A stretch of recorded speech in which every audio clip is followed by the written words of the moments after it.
Morning, boomers. Today we're working on repairing an old clamp. Um, it's just an old Chinese clamp, and it'd probably be just a whole lot easier to toss it in trash. The head broke. That's the head piece.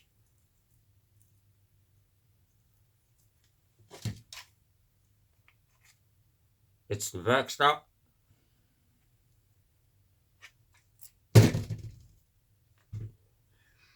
But I think instead of tossing it out, I'm going to replace it with a pretty little piece of walnut I had laying around. I've remade the face, cut the bevel pocket in so that the hardware will mount the way it's supposed to. The pad slips right on. Just something to do out here in the shop. But anyway, it's one of those filler projects. The nut's going to jam right back in this pocket.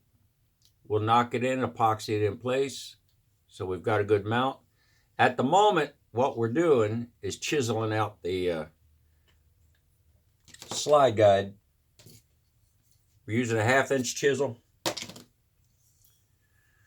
to run that slide right through the body here. I'm about halfway in.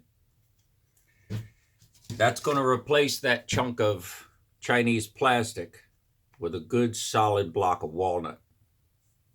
And I get my clamp back. Like I said, it's just a cheap Chinese $10 clamp.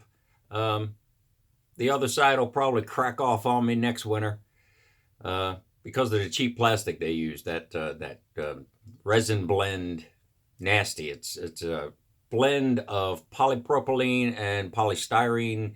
It's very brittle, especially in the winter.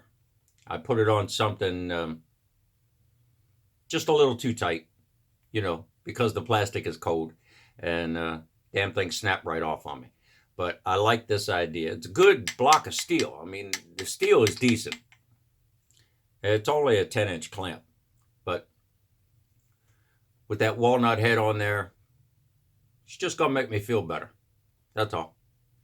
Because you know what the boomer generation is all about. We hate waste. We don't throw anything out. Nothing irritates us more than riding down the road and seeing people toss TVs and sewing machines and washers and dryers down the hill next to the road. And we're like, where does this disposable concept come from? In our day, we didn't throw anything away. We've all got junk boxes in every garage full of parts in case we need to fix something, because that's what we do. We fix it. So,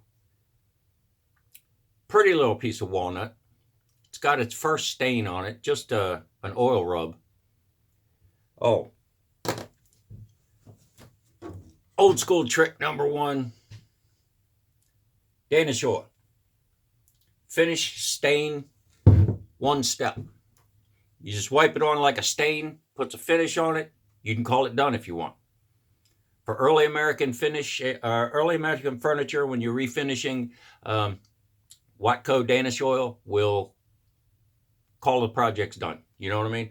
You put your 3 levels of sanding on and wipe it down with Danish oil, and you call it finished. Puts a real nice finish on there. I don't know if you can see it. It's not much of a gloss, but it does bring out the grain in that walnut. Real nice. I know it's covered in sawdust right now because I'm chipping away at it at the moment. It hasn't had its final sand, but I want a double layer of stain in the walnut because it's a really pretty piece of wood. But anyway, that's what we're working on today. We're going to fix this old clamp. I've had it a few years. Like I said, probably $10, $1 an inch. Wouldn't be a big deal to just toss it in trash. But we're not like that.